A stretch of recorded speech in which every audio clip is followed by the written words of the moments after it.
Well, a very good afternoon, everyone, and welcome back once more to the Grand Salon. I know it's been a busy day out and about, and we've got loads more to do this evening. But of course, here we are with Andrew Johnson once more. I know we've all been enjoying his talks. They've been fascinating, and also today we're learning a lot about the different destinations, I suppose, that we can look forward to, as well as a bit more about Africa when Andrew talks about the colonial legacies in Africa. So without further ado, please welcome him to the stage. Thank you, Georgia. We were in Takoradi, which is our first port of call in Ghana, a couple of years ago. I used to run the British Automobile Association and the European Consortium of Auto Clubs, and we developed a logo for the Automobile Association, the AA, which has started to appear around the world. And as we were waiting to get back on the shuttle bus with the captain and the chief engineer, just by chance, along came this chap, who is the chaplain of the Ghana Automobile Association, wearing our badge. So we had to have a little chat. Now, you remember I quite like strange signs. And the first one I'm going to show you, I actually borrowed from Steve Stevens.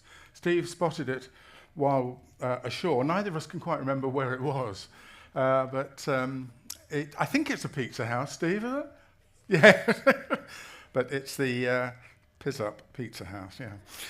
And on safari, Kathy and I spotted this one. Now, I didn't know that elephants could read, nor did I know that they could fit into cars. So, just goes to show. Punctuation, can be quite useful at times. 20 years ago, when we lived in Brussels, Kathy and I used to take visitors to the Royal Museum for Central Africa, which is in Tervuren, just outside of Brussels. It was first built to showcase King Leopold II's Congo Free State for the World Exhibition in 1897. It was an amazing anachronism, full of stuffed animals, dusty canoes, faded photographs, and totally non-politically correct in its spin on how the white man conquered Africa. Well, like many similar museums, it's gone through regeneration, and the new version of this museum is far better balanced and a bit less dusty as well. I'm going to talk about King Leopold, King of the Belgians, and the Belgian Congo a little later in this talk. The history of colonial Africa is enormous. I have 40 minutes. So we're going to skim through some of it, a little detail on some and a little bit more on others. The countries we know today are, generally speaking, modern constructs, quite different to the way the tribal lands and the empires and the kingdoms of the past looked. And Terry is talking in an hour or so about the West African historic tribal kingdoms. I'm not getting into that. The modern countries have emerged sometimes through diplomacy, often through violence, to varying degrees, to reach independence. And I'll try, if we have time, I'll try and give you a little information on the move to independence of some of the countries that we are visiting. Just to remind you, this is the full voyage, the full 90 days. So I'm going to look, as far as I can, if time allows, at the countries in West Africa, including those that you will come back to on the way back, because Kathy and I leave you in Cape Town on the first call there. You, I know, are sure of some wonderful adventures. Africa is just so remarkable. Now, the Mediterranean coast of North Africa, we've already looked at. Sharon and Eamon both talked about some of the stories and history. I'm going to look a bit at Egypt as we go through, but generally I'm not touching on Carthage, I'm not touching on Alexander or some of the other things. I'm not looking at the Phoenicians, the Greeks, the Romans, or the ancient Arabs in that respect. But my favourite researcher, Kathy, points out that I am talking about colonial Africa. So I'm going to focus on a whistle-stop tour of sub-Saharan Africa with some Egypt and Horn of Africa coming into that as well. And particularly how sub-Saharan Africa was subdivided by the European regimes in the later 19th and early 20th centuries. So, jumping forward a few years, you may remember we've talked before about the voyages of exploration around Africa. I've talked about the trade winds and the currents in the North Atlantic going clockwise and in the South Atlantic going anti-clockwise. And we at the moment are in the doldrums, which means that we don't have either of those in control, but both of them in competition. And the winds can be a little unpredictable. We've already visited Cape Verde, so we have already touched Africa, and we're going to touch an awful lot more. The oldest European founded city on the African continent was Cape Town. It was founded by the Dutch East India Company in 1652 as a halfway stop for passing European ships on their way to and back from Southeast Asia. Now, I hope you can see from this map, and don't worry about the colours or what each one represents, except that each of them represents a known bit of geography. The important thing I want you to recognise is the unknown parts of this map. Enormous parts of Africa up to the 19th century were unexplored and unknown by the Europeans. Of course, they were known by the people who lived there, or at least their area was, you know.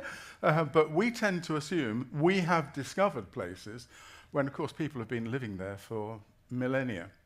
By 1840, many European powers had established small trading posts along the coast, some of the places that we're going to on this magnificent voyage.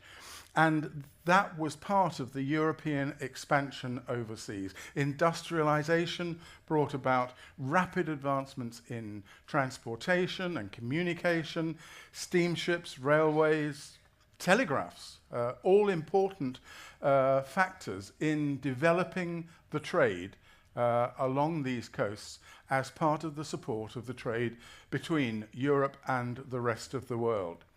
The development of quinine, an effective treatment for malaria, made enormous parts of Africa more accessible. In fact, the tropics generally.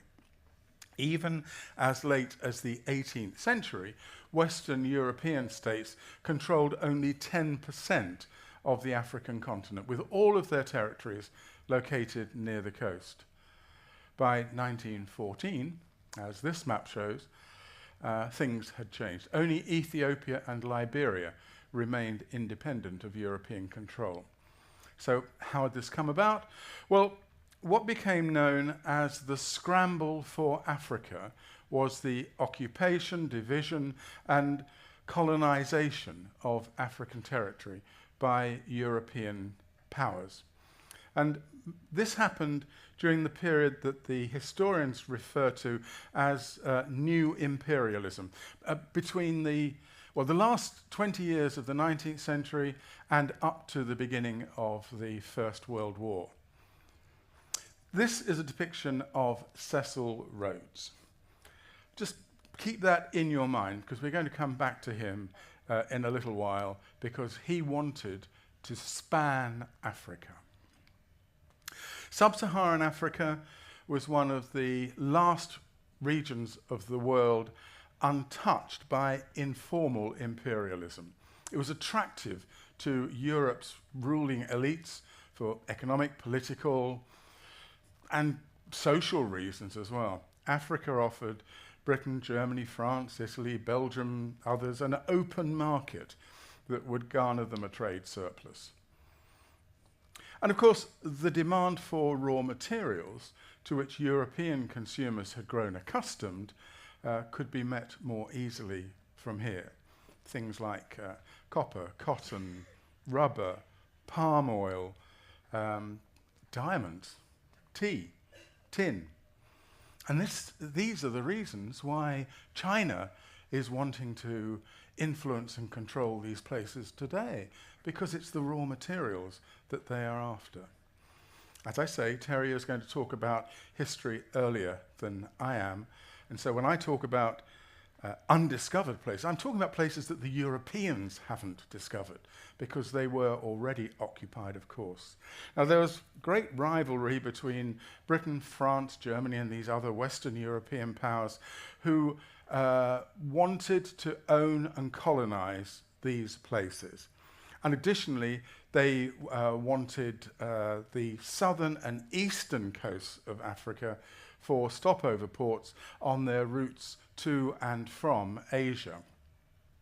There was a need for acquisition of military and naval bases for strategic purposes and for the exercise of power, of course, and the growing navies and new ships driven by steam, which I was talking about the other day, required coaling stations as well, and ports for maintenance.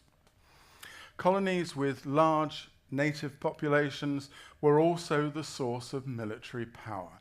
Britain and France used large numbers of British Indian and North African soldiers, respectively, in many of their colonial wars, and they would continue to do so in the grand wars of the last century as well. In the age of nationalism, where national pride was very important, acquiring an empire was a status symbol of greatness. And it became linked with the white man's burden, a sense of duty, an underlying feeling that we should go to these places. Yeah, of course, we want the gold, we want the tin, we want the cotton. But really, we're there to show these people how they ought to live. And that was just the same in the colonization in the Americas as it was here. So how much did Africa change? And who took what? We'll come over that. On the left, you can see the African kingdoms as they were established in 1880. As they were known, there was a lot happening in the interior as well. And on the right, you can see how things looked once the European imperial powers had taken over. Now, you can't possibly read the key on that right-hand map. I realise that, so I'll try to explain. The huge area of pink on that map, which would on other maps normally be represented by red, are those controlled by Britain, the British Empire. I'm not going to list them individually, but I will talk about some of the links between them. Blue are areas, territories controlled by France. Green is Portugal. The coastal bits of the yellow, so for example these here, the coastal bits of yellow were Spanish interests in Africa. Brown is Italy, grey is Germany. And the sort of lilac-y colour in the middle over here, whoa, come on, you can do this, over here is the bit controlled by Belgium, the Belgian Congo. Now, there are two independent countries I mentioned, Liberia and Ethiopia. You can hardly see Liberia, which is the little blue bit up there, and then this other yellow bit, which is Ethiopia, still operating independently. In the early 1880s, Pierre Savarin de Bratha was exploring the Kingdom of Congo for France. Now, those are the bits that are principally the bits of the Congo here that are coloured in blue. Those there next to the Belgian Congo. Because at the same time, Henry Morton Stanley was exploring that same area on behalf of Leopold II, King of the Belgians. And eventually, Leopold would claim this area, the lilac-coloured area, as the Congo Free State, and as a personal fiefdom. France occupied Tunisia up in the north in 1881, and the same year Britain occupied Egypt. Egypt ruled over Sudan. Just to check, you know where we are. We're up over here. Egypt controlled Sudan as well, and parts of Chad, Eritrea, and Somalia. And in 1884, Germany declared Togoland, the Cameroons, and Southwest Africa under its protection. So we're talking of these two areas, that grey area there, and the one down here, that was to become Namibia. And French Equatorial Africa and French West Africa were established in 1910 and early in 1895. Germany was barely a colonial power before the new imperialism period, but it eagerly participated in this race for Africa. A rising industrial power, close on the heels of Britain, Germany began its world expansion in the 1880s and became the third largest colonial power in Africa. By 1914, nearly all of its overseas empire and 2.6 million square kilometres and 14 million colonial subjects was found in African possessions, the two that I showed you in grey there.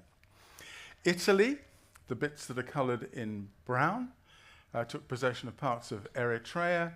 It occupied territory on the south side of the Horn of Africa, so we're talking Eritrea just above the yellow bit there, the bits on the Horn of Africa below it, and then these bits on the Mediterranean that were to form Italian Libya. A whistle-stop tour, forgive me.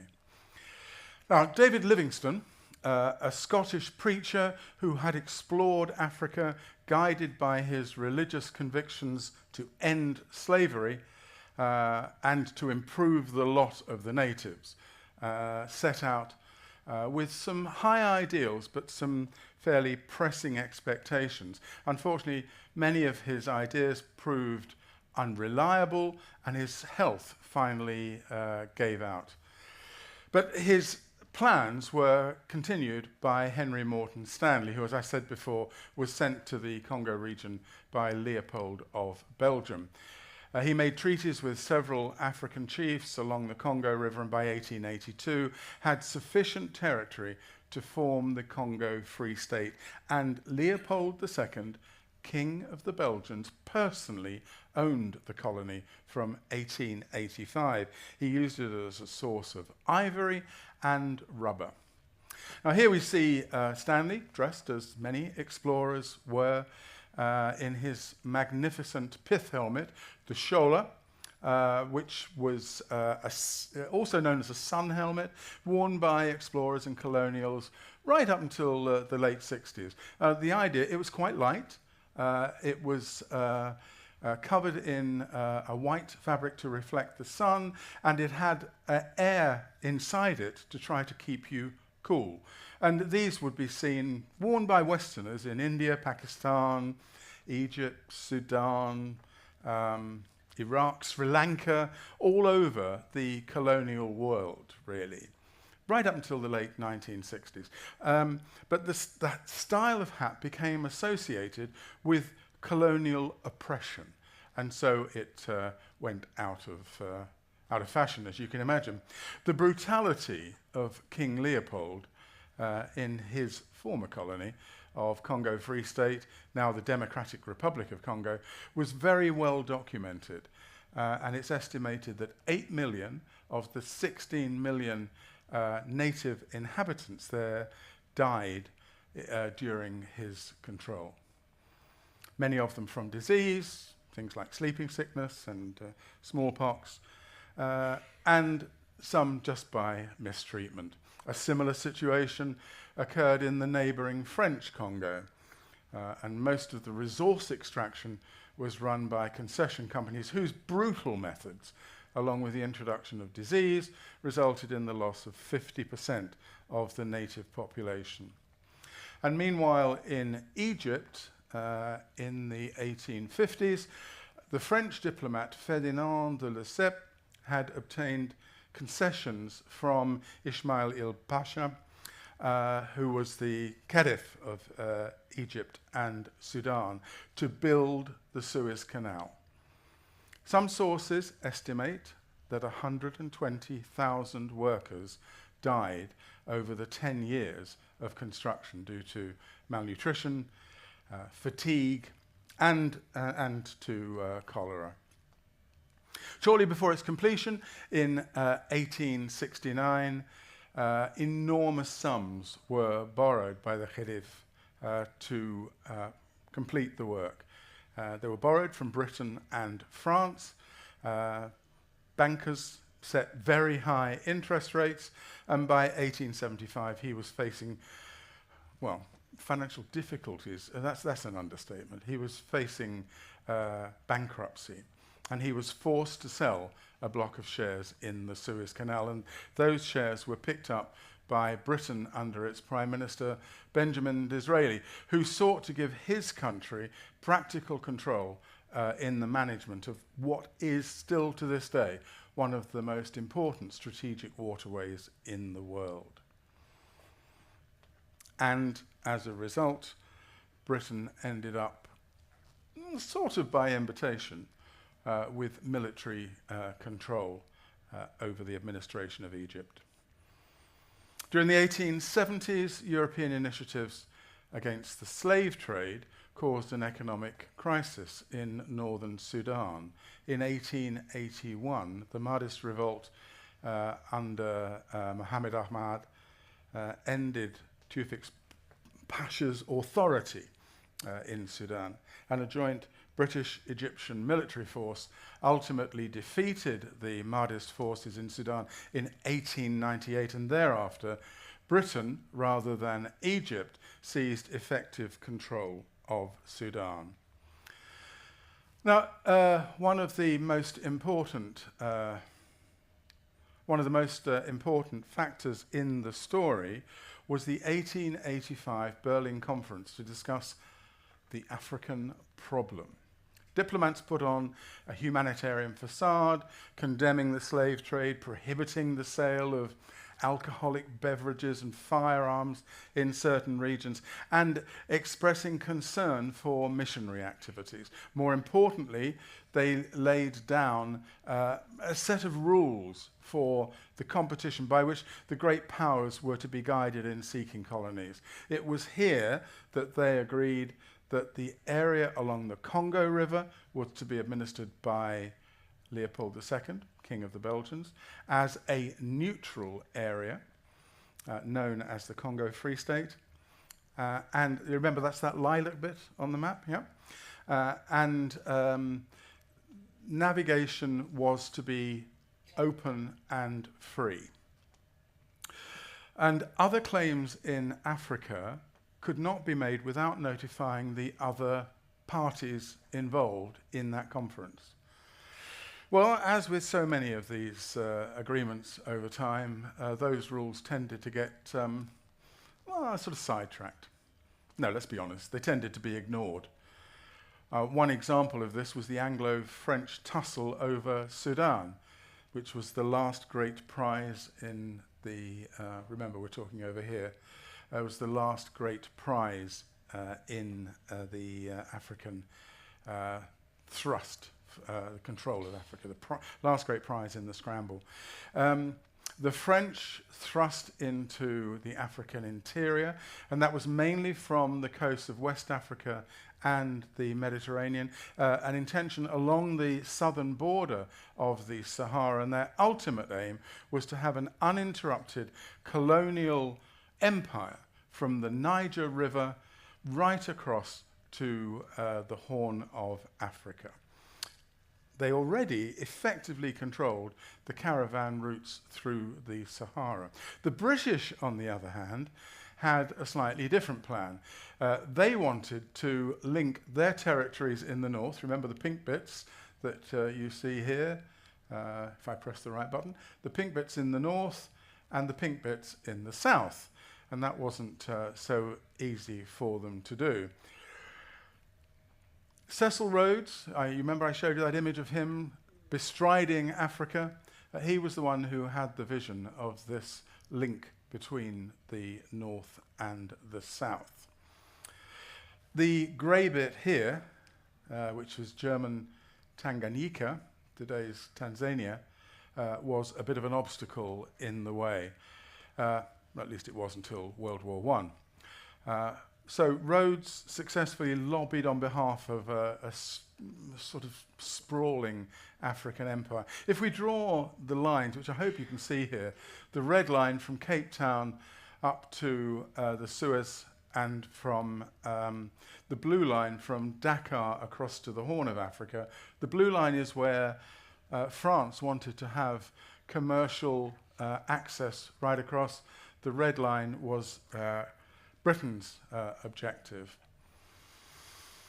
After a few skirmishes in late 1899, the French and the British agreed that the source of the Nile and the source of the Congo should mark the frontier between their spheres of influence. And meanwhile, Nigeria, Kenya, and Uganda were subjugated in the 1890s and early 20th century. Now, I mentioned southern Africa. The Cape Colony provided a base for the control of the southern African states. The Dutch Afrikaner settlers who'd left the Cape to avoid the British had founded their own republics. In 1877, Theophilus Shepstone annexed the Southern African Republic, or the Transvaal, for the British Empire after it had been independent for 20 years. And this led to the Boer Wars. After the Anglo-Zulu War of 1879, Britain had consolidated its control of most of the territories. The Boers protested. The Boers were the Dutch origin farmers of the area. And we have friends to this day who consider themselves Boers. They still consider that that's who they are, that's their origin, and that's who they are. The British Prime Minister, William Gladstone, signed a peace treaty in 1881, giving self-government to the Boers in the Transvaal. But in 1895, there was an attempt by the British South Africa Company and the Johannesburg Reform Committee to overthrow the Boer government in the Transvaal, and this led to the Second Boer War, which was fought into 1902 to gain control. To gain control of what? Well, to gain control of the gold and the diamonds that are there. And to this day, there are still battles, more economic, but sometimes physical as well, and corruption centres around this. The independent Boer republics of the Orange Free State, the South African Republic, or the Transvaal, were defeated and absorbed into the British Empire. And between the Franco-Prussian War, which was 30 years before the end of the 19th century, and the Great War, 1914, Europe added almost 9 million square miles, 1/5 of the land area of the globe, to its overseas colonial possessions. It's estimated that 1 million people in Africa, of African descent, fought for the Allies in World War I and 2 million in World War II. It's also estimated that they consider that the colonial powers showed little gratitude for their sacrifice. The continuing anti-slavery movement in Western Europe became a huge excuse for the conquest and colonization of Africa. It was the central theme of the Brussels anti-slavery conference right at the end of the 19th century. And indeed, colonial powers were mostly successful in officially abolishing slavery. However, as we've said before, and as Terry will demonstrate in a few days' time, slavery has remained active in Africa, even though it may have moved gradually and largely to a wage economy. But slavery has never been eradicated, and especially in Africa. There were some very different administration styles. The French, the Portuguese, the Germans, the Belgians exercised a highly controlled form of administration. Called direct rule, they appointed rulers or governors who would do exactly what they were told to do by Paris, Brussels, Lisbon, and so on. The British adopted a more devolved form of control, identifying local power holders, encouraging or forcing these to administer for the British Empire, but without direct control for London. And it's quite clear that most African societies fought fiercely and bravely to retain control over their countries and societies, but the African societies eventually lost out. It was a period of profound, even revolutionary change in the political geography of Africa, characterized by the demise of old African kingdoms and empires and their reconfiguration into very different political entities with very different boundaries and borders. And often borders which were drawn on a map would run straight across tribal paths that had been used for millennia and made it almost impossible for the tribes to practice and live as they had done before. For the settlers and the administrators, life generally was quite good. They lived not very differently to the way they did at home, perhaps a little better in many ways. They lived in rather grand properties. They had no shortage of servants, generally not very well paid, and they had a great supply of the things that gave them joy.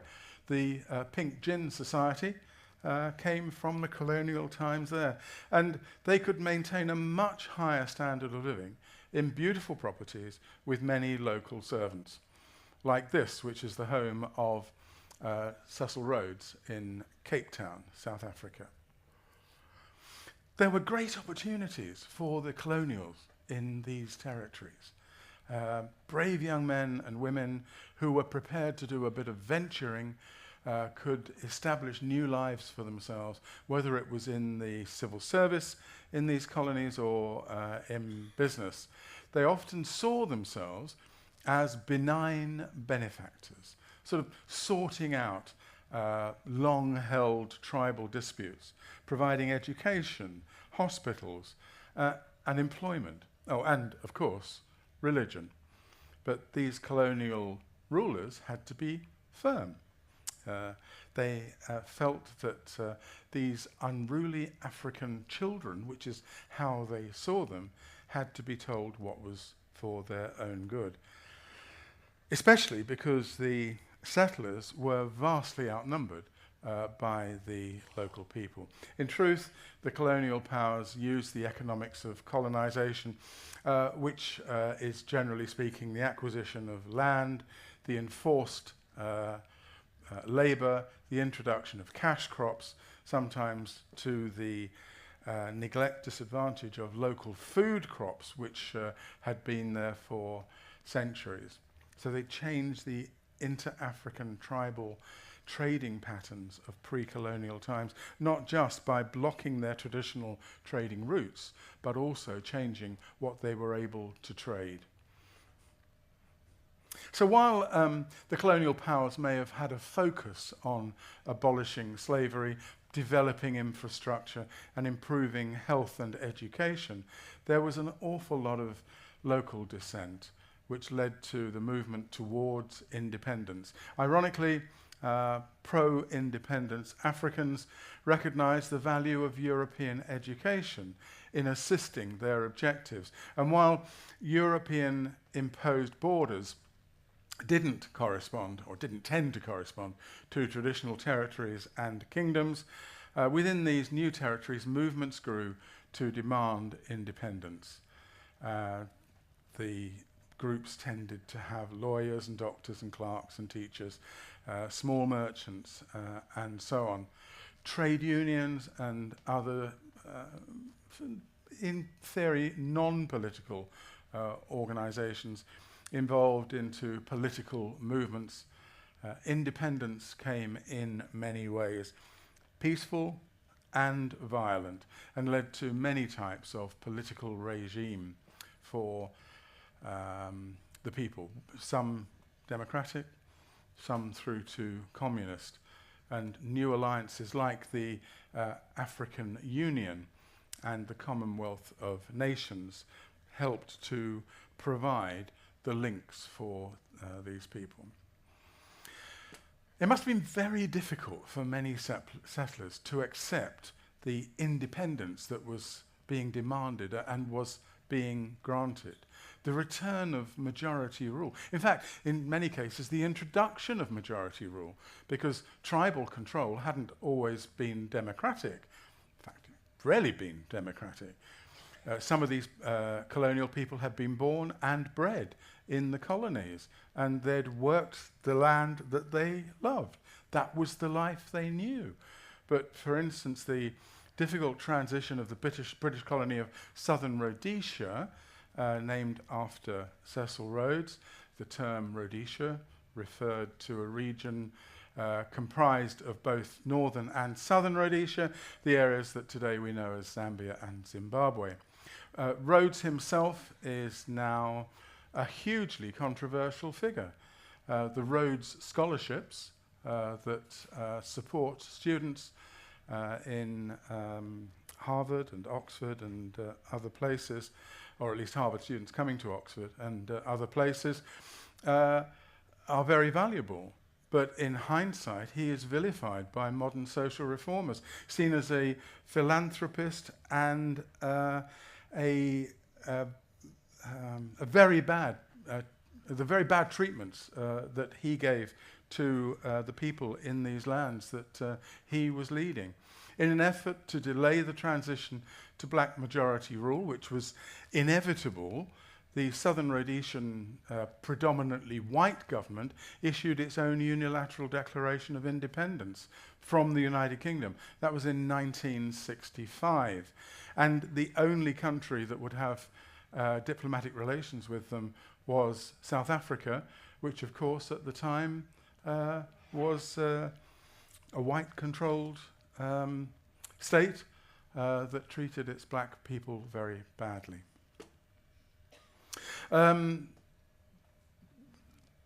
Continuing civil war, bad international relations, eventually led the Rhodesian government to submit to an agreement with the UK in 1979. Externally supervised elections followed, and the Zimbabwe Africa National Union, the Patriotic Front, and Robert Mugabe established the modern country of Zimbabwe, with some good things on the way and some return to corruption and some of the other things that were very bad examples of post-colonialism.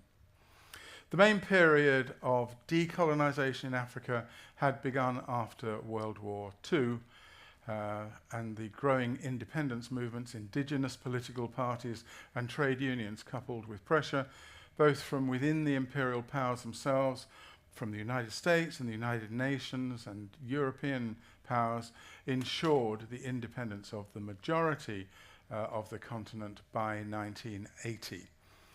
Many European settlers went back to their original countries, but frankly, they didn't recognize them because their original countries had changed enormously in the time that they were away, and they left the local people to self-government with varying degrees of success. Some areas in particular, South Africa and Namibia, still retain a large population of European descent. Only the Spanish enclaves of Ceuta and Melilla, right up in the north of Morocco, we talked about that a few days ago, and the islands of Réunion are still under European control. Between us, we're going to touch on a number of these themes as we continue our journey through Africa. But for now, my time is very nearly up. And of course, we have Terry talking to us in about half an hour. I'm very happy to take any questions, and I will be at the back for a while if you want to call me. Tomorrow I'm going to be talking about tea, the development of the tea trade from Asia into Africa. And the day after that, I'm going to be talking about migration out of Europe. And we have more to come. But for now, thank you very much indeed for being here.